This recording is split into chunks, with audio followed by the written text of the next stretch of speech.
Para todos es bien conocido el impacto que la guerra ha dejado. Lo más triste es que aún hay sucesos que no son parte únicamente del pasado. El conflicto es una amenaza constante y si no hacemos la paz, los riesgos serán inminentes. Surge una pregunta y es ¿cómo construir la paz? ¿Será acaso nuestra sociedad colombiana de tal hazaña capaz? Volvamos a la memoria del pasado y recordemos por qué estamos en este presente, pues hay muchos motivos para estar esperanzados. Yo soy de un pueblo que es poeta y sus versos escribió en los muros y en las puertas con sangre, rabia y amor. Yo soy de un pueblo orgulloso con 1000 batallas perdidas. Soy de un pueblo victorioso que aún le duelen las heridas. Yo soy de un pueblo nacido entre fusil y cantar, que de tanto haber sufrido tiene mucho que enseñar. Nuestra historia está llena de guerra, pero también de intentos de paz. Hoy la sociedad colombiana retoma esa vieja tradición para poder avanzar. Un acuerdo es indispensable para los males procesar, un acuerdo con justicia, reparación y verdad. El presente se puede pensar como una acumulación de pasados, solo así se puede evidenciar el camino andado, también las heridas abiertas que aún no han cerrado y las personas que dieron su vida para dejar un gran legado. El gobierno del entonces presidente de Colombia, Belisario Betancur, firmó acuerdos bilaterales de no agresión con los grupos subversivos M-19 y las FARC. Aparece en la lente latinoamericana Carlos Pizarro León Gómez, uno de los líderes emblemáticos del M-19, una guerrilla urbana conformada por intelectuales y estudiantes universitarios que jugó un papel relevante en la política colombiana. Las FARC buscó un escenario político. Varios de sus líderes conformaron la Unión Patriótica. Bajo el rechazo de la derecha colombiana, paramilitares y capos de la droga como Pablo Escobar.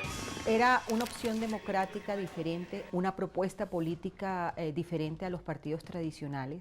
Era el Partido de la Paz. Convocaba a miles de colombianos en diferentes partes del país que no pertenecían a los partidos tradicionales y que traía una propuesta fresca, también democrática, de desarrollo político y de desarrollo económico, diferente pues a lo establecido en el país. Bajo lo pactado por el gobierno, el ejército y la policía colombiana estuvieron obligados a no interceder en el accionar de los grupos guerrilleros. Campesinos, ganaderos honrados, gente del común, así como narcotraficantes y paramilitares en cabeza de los Castaño, interpretaron la situación como un abandono del Estado. Indefensos, se armaron hasta los dientes para combatir con sus propias fuerzas la subversión.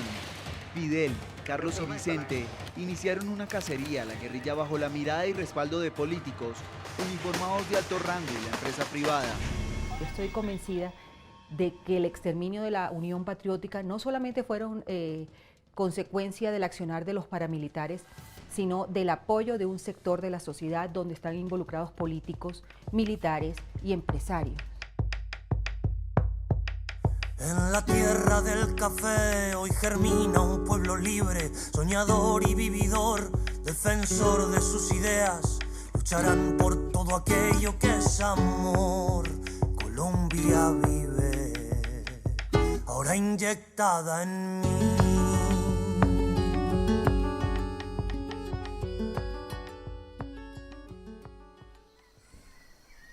¿Qué hacemos?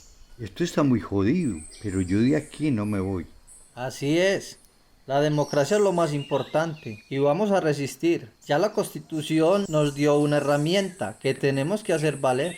Ya tengo listo todo para presentarlo ante la Corte Interamericana de Derechos Humanos. Esto no puede seguir estando así. La derecha de este país está enquistada al poder y no quieren soltar, pero no vamos a bajar la guardia tampoco. Las regiones merecen elegir sus propios gobernantes y ellos nos han elegido a nosotros, la verdadera opción de cambio. Larga vida a la Unión Patriótica, y el que quiera dejar las armas y unirse para hacer política democráticamente, bienvenido también.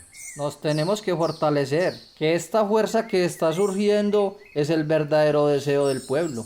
Es que eso es lo que les duele, que el pueblo esté despertando y quieren acallarnos.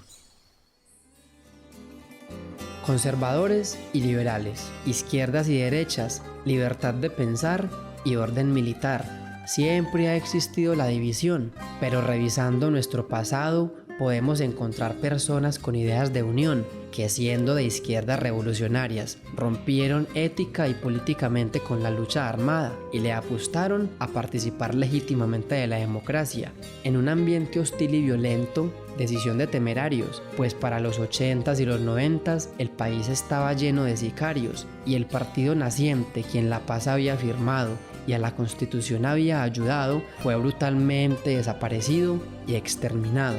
Porque ¿cómo era posible que los exguerrilleros, los líderes comunitarios y los campesinos ahora hicieran política? La democracia, muchos querían conservarla raquítica.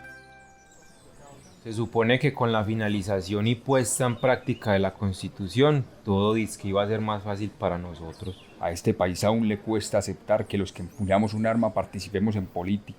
En lugar de verlo como algo bueno, no. Sería como lo más lógico. Tener gente en el monte dando balas solo trae sufrimiento. Y aún así nos quieren mejor allá. Usted sabe que eso le conviene a algunos. Si no, vea lo que está pasando en Antioquia y otros departamentos. Nos están persiguiendo, ya varios se han tenido que volar. Han matado a muchos y a otros los han desaparecido. ¿Qué clase de democracia es esta? Se supone que la Unión Patriótica nació como un mecanismo para ensayar una apertura política en Colombia, pero está siendo una tragedia nacional. En Colombia existen enemigos agazapados de la paz. Eso es cierto. Apenas vieron que con la descentralización empezamos a ganar elecciones locales, se rebotaron feo. ¿Pero usted cree que los culpables lo aceptan? Eso es un plan orquestado entre políticos y paramilitares. ¿Cómo están las cosas? Yo creo que sí, porque a quienes han cogido es porque ya lo tenían estudiado. Eso quiere decir que están utilizando la inteligencia militar y alguien les pasa información desde el Congreso. Terrorífico, hermano. Hagámonos las pilas porque en esto vienen por nosotros y más que ya logramos poner concejales en el municipio. Eso los tiene furiosos.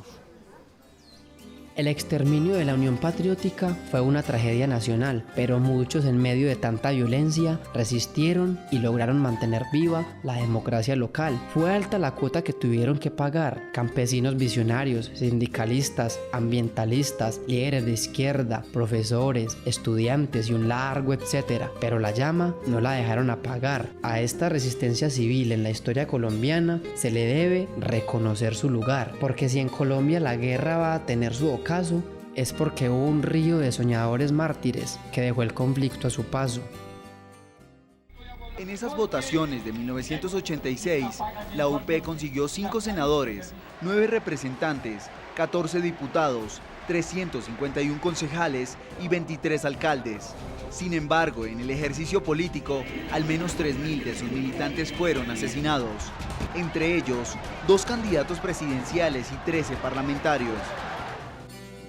¿Qué buscaban estos líderes que los hacía enfrentar el horror? ¿Por qué luchaban y parecía que en sus ojos no hubiera ningún temor? ¿Valió la pena enfrentar tanto dolor? Estas preguntas nos las debemos responder nosotros como sociedad, para que todos esos mártires que cayeron no sean interpretados desde la obviedad, sino apropiar esa historia para reflexionar. Porque si ellos lo hicieron buscando un país con equidad, creyendo firmemente a pesar de la criminalidad, nosotros en este momento de la historia podemos lograr mucho más. A esa resistencia civil se le debe reconocer su lugar en la historia como el capital social más significativo para la paz en Colombia, porque si en el pasado nadie hubiera luchado, jamás tendríamos los horizontes que ahora nos fueron dados.